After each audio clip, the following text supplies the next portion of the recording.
ইয়াজিদের সেই বাহিনী উবাইদুল্লাহ বিন জিয়াদের নেতৃত্বে হাউজা সহ, নুসাইর পুত্র মালিক সহ, শিমার সহ, আব্দুল্লাহ বিন মারসাদ সহ এই লোকগুলো ইতিহাসের সবচেয়ে নিকৃষ্ট লোক। কেউ তাদের ঘোড়া দিয়ে ইমাম হোসেন রাদিয়াল্লাহু তাআলা আনহুর দেহের উপরে ঘোড়াটা দিয়ে চালিয়েছে যাতে করে দেহটা নিশ্চিহ্ন হয়ে যায়। কেউ বর্ষা দিয়ে হোসেন রাদিয়াল্লাহু তাআলা আনহুর মুবারক দেহের মধ্যে আঘাত করেছে।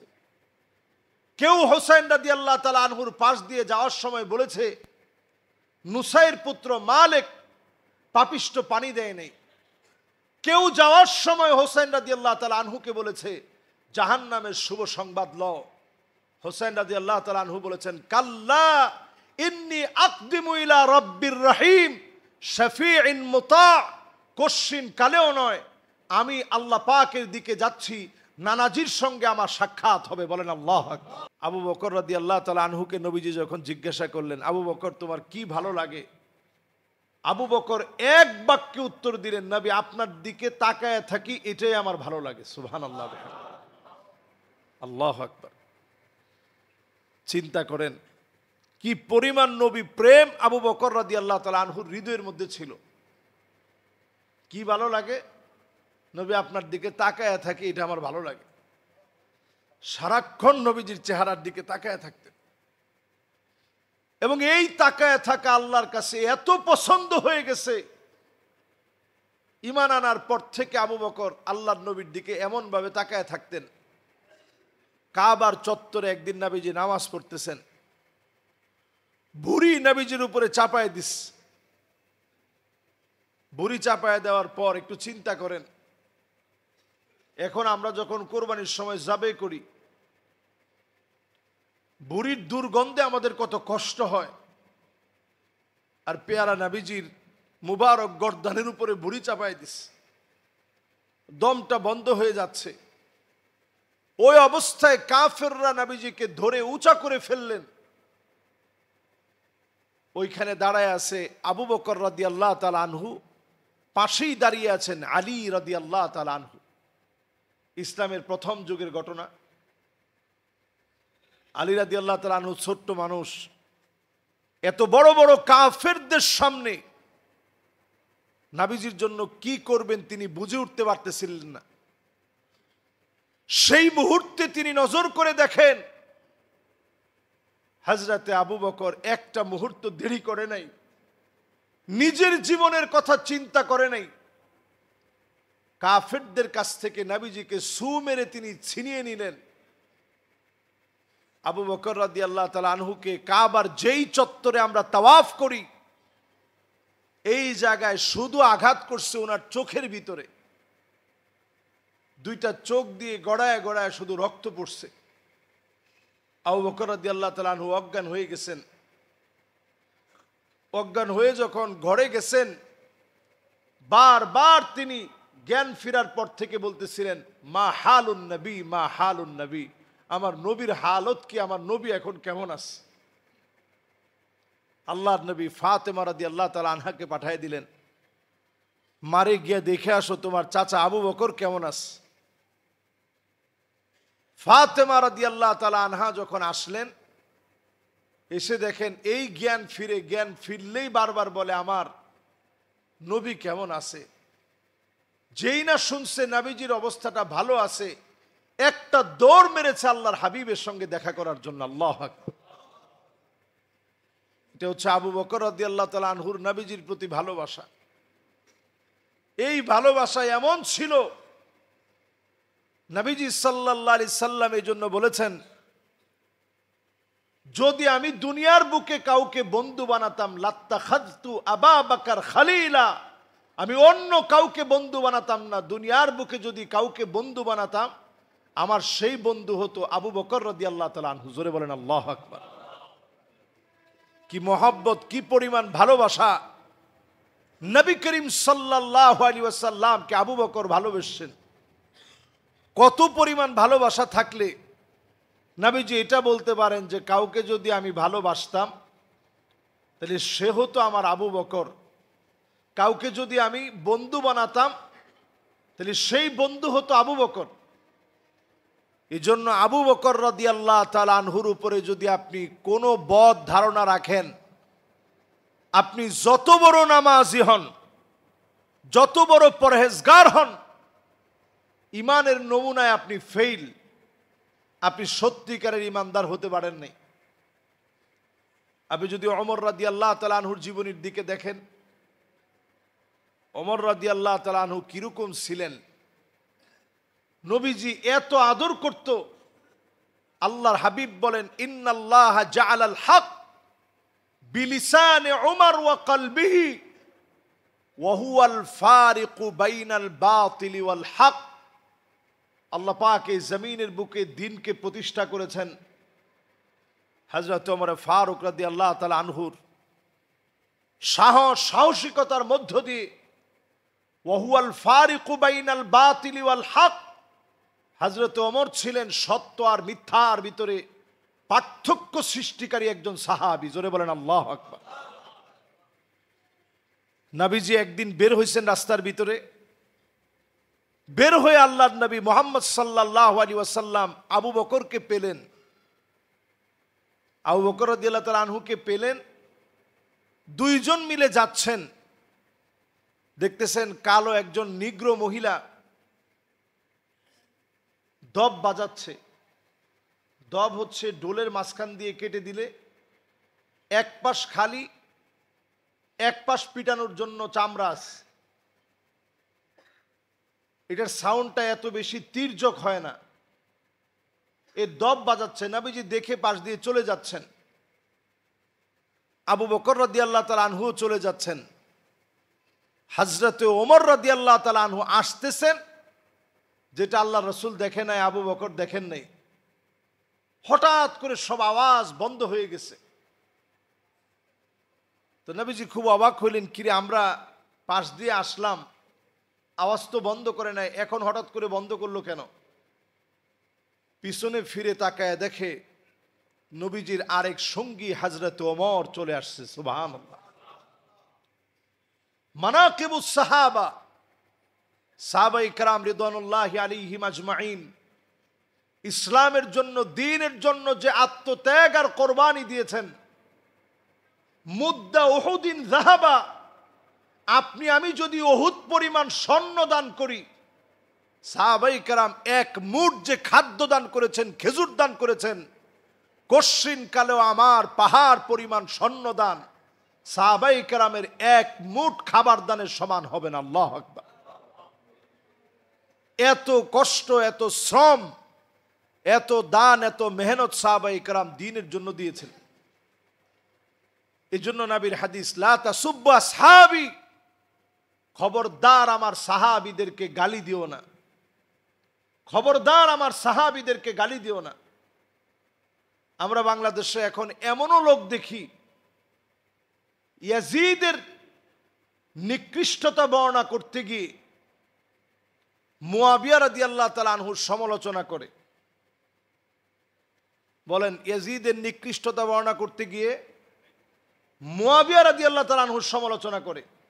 মুয়াবিয়া রাদিয়াল্লাহু তাআলা আনহু ছিলেন একজন সাহাবী। শুধু সাহাবী নন, কাতেবে ওয়াহি, শুধু কাতেবে ওয়াহি নন, এমন সাহাবী ছিলেন তিনি, নবীজি যার জন্য দোয়া করলেন, আল্লাহুম্মা আল্লিমহুল ইলমা ওয়াল হিকমা ওয়াল হিসাবা ওয়াকিহিল আযাব। আল্লাহ তুমি আমার মুয়াবিয়াকে ইলম দান করো, জ্ঞান দান করো, হিকমা দান করো, প্রজ্ঞা দান করো, জাহান্নামের আগুন থেকে আল্লাহ তুমি মুক্তি দান করো। নবীজি সাল্লাল্লাহু আলাইহি সাল্লাম মুয়াবিয়া রাদিয়াল্লাহু তাআলা আনহুর জন্য দোয়া করলেন। মুয়াবিয়া আল্লাহর কাছে এত দামি, মুয়াবিয়া আল্লাহর কাছে এত সম্মানী। এখন যদি ইয়াজিদের বিষয়ে আপনি মুয়াবিয়া রাদিয়াল্লাহু তাআলা আনহুকে গালি দেন, এটা ঈমানদারের কাজ না, এটা ঈমানদার মুমিনের কাজ নয়।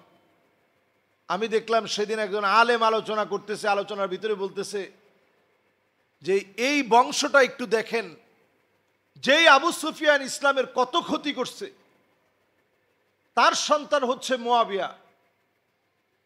অপারেশন করলেও তো কাটা দাগের দাগটা থেকে যায়, অথচ ইসলাম আপনাকে এমন অপারেশন শিখিয়েছে, আল ইসলামু ইয়াহদিমু মা কানা ক্বাবলা, আগে যত গুনাহ করছেন, অন্যায় করছেন, ইসলাম গ্রহণ করার সঙ্গে সঙ্গে সব গুনাহগুলোকে যিনি মাফ করে দিবেন তিনি কে?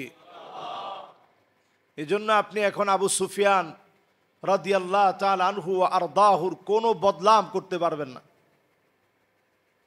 এজন্য আপনি মুআবিয়া রাদিয়াল্লাহু তাআলা আনহুর কোনো সমালোচনা করতে পারবেন না।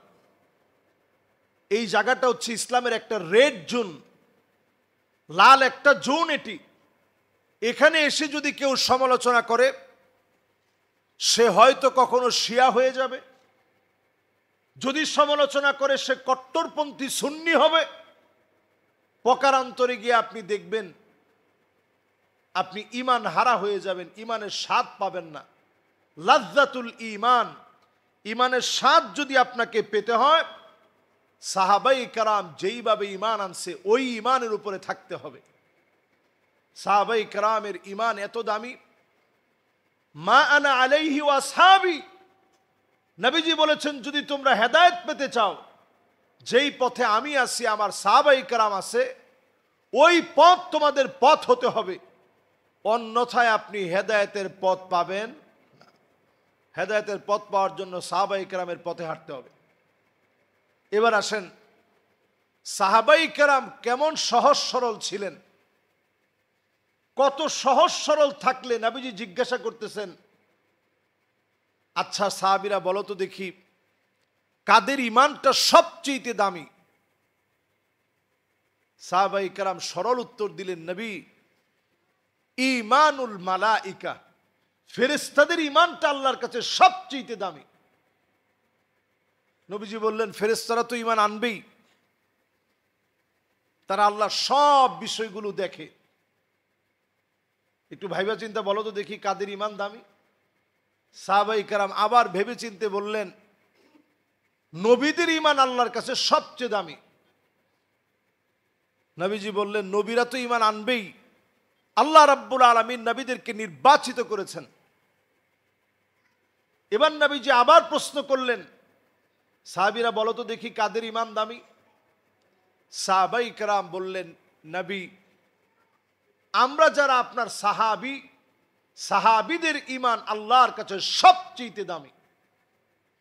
নবীজি বললেন, তোমরা তো ঈমান আনবাই, ওয়া আনা ফীকুম, আমি নবী তোমাদের ভিতরে আছি, আমারে তোমরা দেখতেছো, তোমরা তো ঈমান আনবাই। এমন একটা সময় আসবে যেই সময়ে আমি নবী থাকব না, আমার এমন কিছু উম্মত আসবে, মান আমানা বি ওয়া লাম ইয়ারানি, না দেখে যারা ঈমান আনবে, কলিজা থেকে মহব্বত করে যারা ঈমান আনবে, তাদের ঈমান সবচেয়ে দামি হবে, তাদের ঈমানটা সবচেয়ে মূল্যবান হবে। আজ যারা আমরা জুমআতে আসছি, একবারের জন্য নবীজিকে দেখি নাই, না দেখে যারা ঈমান এনেছি, আমাদের ঈমানটা আল্লাহর কাছে বড় দামি, আমাদের ঈমানটা নবীর কাছে বড় দামি। এই ঈমান বড় শক্তিশালী, এই ঈমান বড় হিম্মতওয়ালা ঈমান। যে ঈমানের প্রশংসা নবীজি করলেন, আপনি যদি ঈমানের স্বাদ পেতে চান, আলাইকুম বিসুন্নতি, নবীজির সুন্নত মানা লাগবে, খুলাফায়ে রাশিদিনদের সুন্নত মানা লাগবে, ওয়া আদ্দু আলাইহা বিন নওয়াজিস, যেই দাঁতকে মারির দাঁত বলে, সামনের দাঁত দিয়ে নবীজি বলেন নাই, মারির দাঁত দিয়ে সাহাবায়ে কেরামের আদর্শ মেনে নেওয়া লাগবে। এই জমিনে যদি দিনকে বিজয়ী করা লাগে, মুসলমানদেরকে যদি মাজলুম অবস্থা থেকে আবার যদি সুদিনের দিকে ফিরিয়ে আনতে হয়, আল্লাহ নবীর সাহাবীদের দিকে আসতে হবে। যেই সাহাবীদের বক্তব্য ছিল ফিদাকা বি ওয়া উম্মি, আপনার জন্য জীবন কোরবান হয়ে যাবে, সেই আদর্শের দিকে যদি আপনি আসেন, অবশ্যই যিনি ডেকে ডেকে বিজয় দিয়ে দিবেন তিনি কে? দিক দিগন্তে যেভাবে বিজয় আসছে, মুসলিম উম্মার বিজয় নিহিত হবে সেখানে, সাহাবায়ে কেরামের আদর্শ আছে যেখানে, আমাদের আখলাকের ভিতরে সাহাবায়ে কেরামের আখলাক নাই। সাহাবায়ে কেরাম ছিল নবী করিম সাল্লাল্লাহু আলাইহি সাল্লামের হুবহু অনুকরণীয় একদল আল্লাহর গোলাম, যারা নবীজিকে হুবহু অনুকরণ করছে। ইস্তিনজা করতে নবীজি যেই জায়গায় বসছেন, আব্দুল্লাহ বিন ওমর যখন যাচ্ছিলেন উনার ইস্তিনজা ধরে নাই, কিন্তু উনি এই জায়গায় একটু বসছেন। উনারে প্রশ্ন করা হয়েছে, কেউ আপনি তো ইস্তিনজা করেন নাই, তাহলে বসলেন কেন? উনি বলছে, আমার নবী এই জায়গায় বসছে এই জন্য আমি বসছি। আল্লাহু আকবার। চিন্তা করেন, অনুকরণ অনুসরণ কারে বলে? আমি আপনি নিজেকে মুসলিম বলে মনে করি, আমরা গর্ব করি যে আমরা মুসলমান। 95% মুসলমানের এই দেশে আসলে কি আমি মুসলিম হতে পারছি কিনা? এই যে নতুন একটা বৎসর পেলাম, মুহররম দিয়ে শুরু করলাম, একটু হিসাব মিলান, আমি আপনি মুসলমান হতে পারছি কিনা? নবীর উম্মত দাবি করি,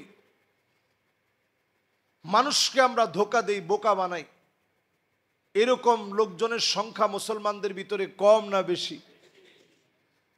মান গশানা ফালাইসা মিন্না, যেই ব্যক্তি ধোঁকা দিবে সেই লোকটা সব হতে পারে, নবীর উম্মত হতে পারে না। ধোঁকাবাজ নবীর উম্মত হতে পারে না। নবীর উম্মত কাউকে ধোঁকা দিবে না। আল্লাহর নবীর সাহাবীরা সামান্য খেয়ে পড়ে জীবন পার করে দিয়েছে, সবুর করেছে অনেক। একদিন আল্লাহর হাবিব বের হলেন কাইলুলা করার সময়। কাইলুলা মানে দুপুর কেন্দ্রিক সামান্য খাওয়ার পরে ঘুম। এই সময়ে যখন বের হয়েছেন, আল্লাহর নবী নজর করে দেখতেছে হযরতে আবু বকর আর ওমর দাঁড়ায় আছে। ক্ষুধার ছাপটা চেহারার ভিতরে বোঝা যাচ্ছে। নবীজি বুঝতে বাকি নাই, আবু বকরের বড় ক্ষুধা লেগে গেছে, ওমরের বড় ক্ষুধা লেগে গেছে।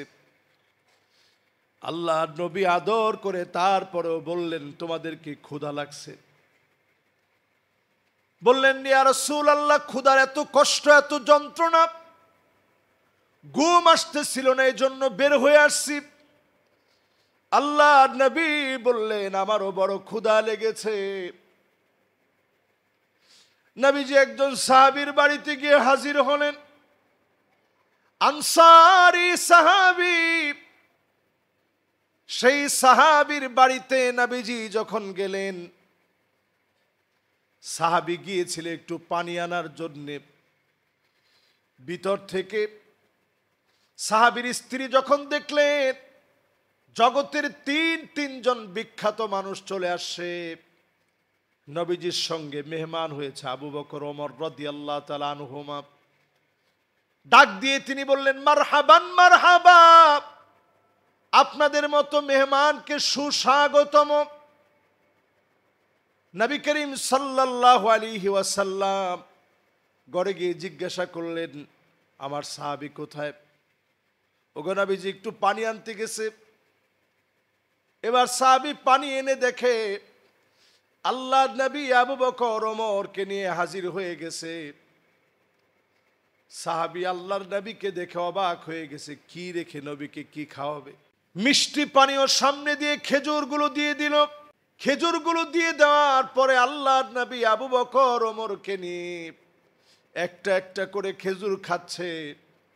সাহাবী ওই দিক দিয়ে বকরি জবাই দেওয়ার জন্য যাচ্ছে। আল্লাহর নবী বলতেছে, আবু বকর ওমর শোনো, যে কয়টা খেজুর খেয়েছো সবগুলার জবাব আল্লাহর কাছে দেওয়া লাগবে। লা তুসআলুন্না ইয়াউমাইযিন আনিন নাঈম, এই নিয়ামতের জবাব দেওয়া লাগবে। চিন্তা করেন, কয়েকটা খেজুর খেলে যদি জবাব দেওয়া লাগে, আজকের এই সুখের দুনিয়ায় ইহলৌকিক সভ্যতার এই সময়ে পরলৌকিক জীবনকে যখন ভুলে গিয়েছি, পরলৌকিক জীবনকে যখন ভুলে গিয়েছি, ইহলৌকিক সভ্যতা যখন হারিয়ে দিয়েছে, পরলৌকিক সভ্যতাকে যখন আমরা বিদায় জানিয়ে ফেলেছি, এত পরিমাণ নিয়ামতের পাই টু পাই যার কাছে জবাব দেওয়া লাগবে তিনি কে? আল্লাহর সামনে দাঁড়ায় সেদিন জবাব দেওয়া লাগবে। এই জন্য সাহাবাই কেরামের আদলে, সাহাবাই কেরামের আদর্শে জীবনটাকে গড়ার চেষ্টা করেন। সাহাবাই কেরাম অল্প খেয়ে তুষ্ট হতেন, সামান্য পরে শুকরিয়া আদায় করতেন, বিলাসী জীবন ছিল না, খুব সামান্য জীবন যাপন করতেন। আজকে আল্লাহ তাআলা আমাদের যে জীবন দিয়েছেন, একজন সাহাবীর সামনে যদি আল্লাহ দাঁড় করায় দেয়, জবাব দেওয়ার মতো কোনো উপায় নেই। এত খানা দানা, এত কিছু আল্লাহ তাআলা দিয়েছেন। এই যে আমরা পোশাকটা পরছি, এখন সৌদি আরবের ট্রেডিশনাল ড্রেস হচ্ছে এরকম একটা আবায়া। এক সময় এটা যুদ্ধকালীন একটা পোশাক ছিল, এই জন্য এটা দেখবেন অনেক বড় সড়ো, যাতে করে গোড়ার উপরে উঠা যায়, এই জন্য একটা এরকম ড্রেস পরা হতো। উটের উপরে যেন উঠা যায়, এই জন্য এই ড্রেসগুলা পরা হতো, আবায়া এটার নাম। এটা খুব লম্বা চড়া চাদরের মতো বড় সড়ো হয়। এরকম ড্রেস এখন সৌদি আরবের অহরহ লোক পরতেছে। অথচ ইসলামের সবচেয়ে কঠিন সময়টা যে সাহাবায়ে কেরাম পরীক্ষা দিয়েছেন, এর মধ্যে অন্যতম একটা পরীক্ষার সময় ছিল উহুদের প্রান্তে শাহাদতের সময়।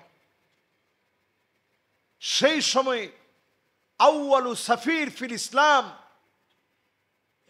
ইসলামের প্রথম অ্যাম্বাসিডর সাহাবী, যাকে দিয়ে নবীজি জায়গায় জায়গায় দাওয়াত পাঠাইতেন, সেই সাহাবী যখন শহীদ হয়ে গেছেন, উনার ইসলামের আগে পোশাক ছিল এমন, আজকে একটা পরলে কালকে আরেকটা পরতেন। ইসলাম গ্রহণের সময় তেমন কিছু নিয়ে আসতে পারে নাই, 2 টুকরা কাপড় নিয়ে আসছে। উনি যেদিন শহীদ হয়ে গেলেন, নবীজি বললেন, যাও একটু কাপড় আছে কিনা একটু খুঁজা দেখো, আমার সাহাবীর একটু কাপড়টা দিয়ে ঢাইকা দিই। সাহাবায়ে কেরাম এক টুকরা কাপড় পায় নাই। যেই এক টুকরা কাপড় পেয়েছে, মাথা ঢাকলে পা বের হয়ে যায়, পা ঢাকলে মাথাটা বের হয়ে যায়। নবীজি বললেন, যাও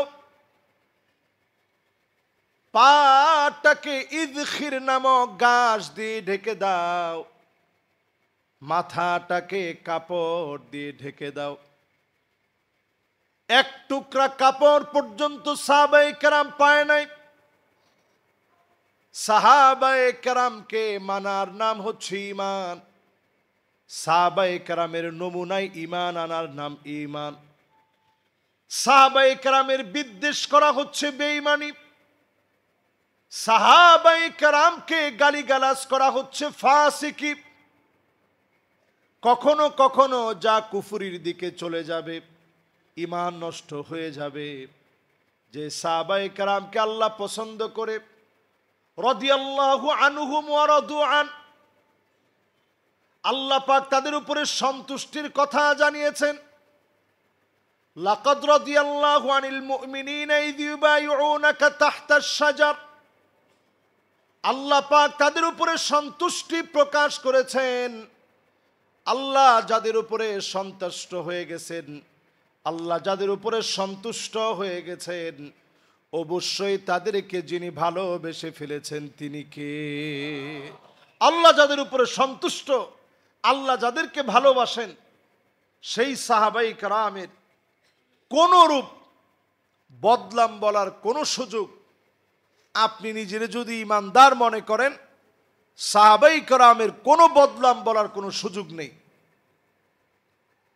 আবার প্রকারান্তরে ইয়াজিদের মতো দুষ্ট চরিত্রের কোনো ব্যক্তির প্রশংসা করারও কোনো সুযোগ নেই। গত জুমাতে আমি আলোচনায় ইয়াজিদের বিষয় বলেছিলাম। আপনার কাছে কি মনে হয় আমি ইয়াজিদের পক্ষে না বিপক্ষে?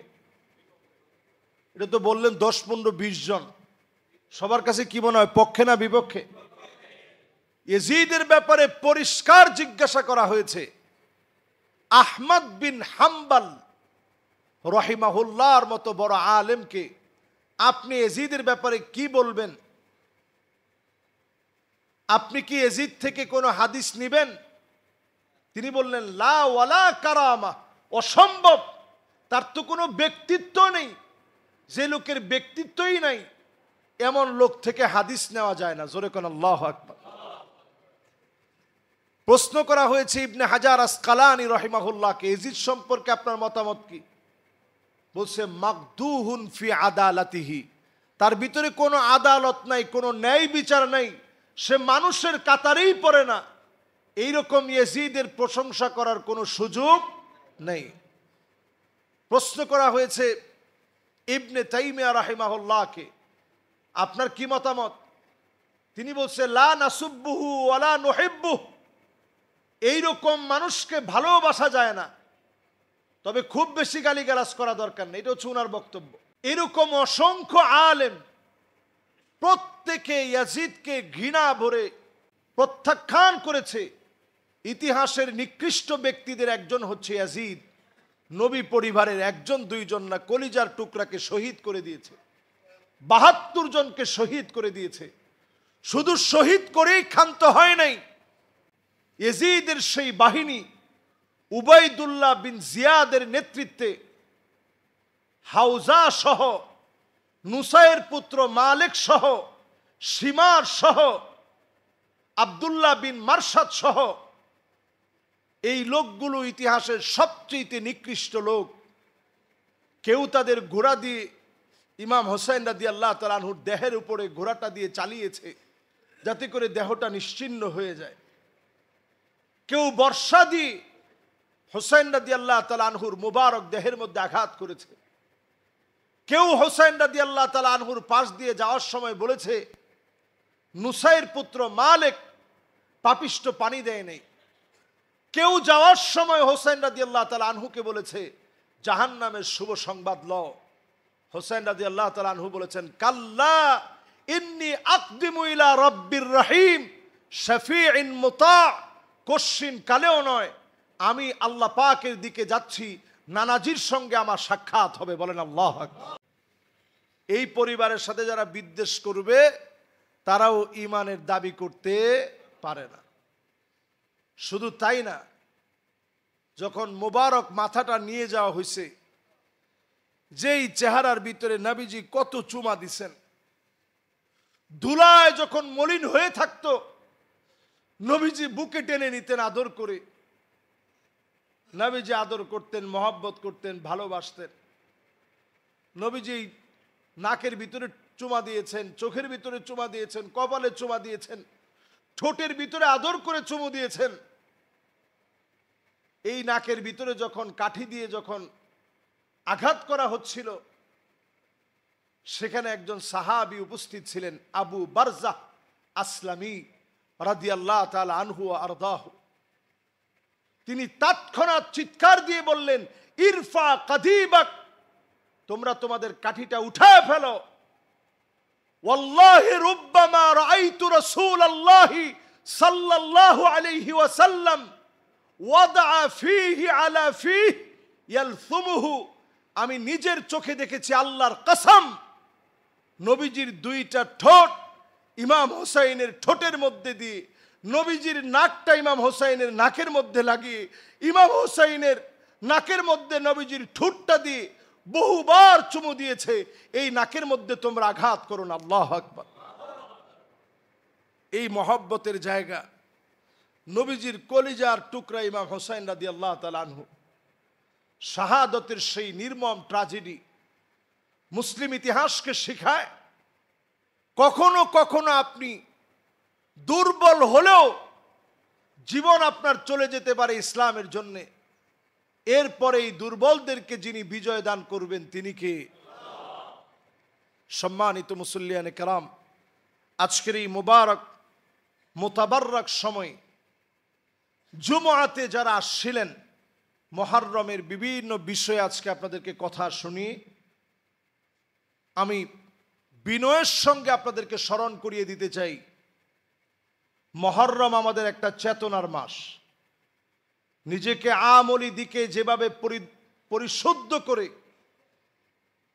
আমলি দিকের পরিবর্তনের মধ্য দিয়ে ইমাম হোসেন রাদিয়াল্লাহু তাআলা আনহুর আত্মত্যাগ আর কোরবানির মধ্য দিয়ে আমাদেরকে শিখিয়ে দেয়, এই মুহররম হচ্ছে মুসলমানদের একটা চেতনার মাস। এই চেতনার মাসে আমরা শান্তিপ্রিয় মুসল্লি এখানে যারা আছি, আপনারা নিশ্চয় আজকে আসার সময় দেখেছেন অনেক পুলিশ বাহিরে দাঁড়ানো। ভয় পেয়েছেন আপনারা? নাও তো আপনারা বললেন না, ভয় পেয়েছেন? আলহামদুলিল্লাহ, আমরা পুলিশ দেখলে ভয় পাই না। নবীর উম্মত আল্লাহ ছাড়া কাউকে ভয় করতে পারে না। আমরা পুলিশ ভাইদের প্রতি শ্রদ্ধা সম্মান দেখি পরিষ্কার আমরা একটা কথা বলতে চাই, পুলিশ ভাইয়েরা এরা আমাদের শত্রু না। তাদের চোখগুলো আল্লাহর কাছে অনেক দামি হবে। যদি এই পাহারা জনগণের জন্য দেওয়া হয়, হাদিসের মধ্যে আসছে আইনানে লা তামাসসুহুমান নার, দুইটা চোখকে আল্লাহ রাব্বুল আলামিন জাহান্নামের আগুন থেকে হেফাজত করবে। জাহান্নামের আগুন দুইটা চোখকে স্পর্শ করবে না। এর মধ্যে একটা চোখ হচ্ছে আইনুন বাকাত মিন খশিয়াতিল্লাহ, যেই চোখ আল্লাহর জন্য কাঁদবে। আরেকটা চোখ হচ্ছে আইনুন বাতাত তাহরুসু ফি সাবিলিল্লাহ, যেই চোখ আল্লাহর জন্য জমিন পাহারা দিবে। আমাদের প্রশাসনের যত ভাইরা আছেন, সব ভাইদেরকে আমি বলতে চাই, আপনাদের চোখ আল্লাহর কাছে দামি হবে যদি আপনারা আল্লাহর জন্য কাজ করেন। ঠিক কিনা বলেন?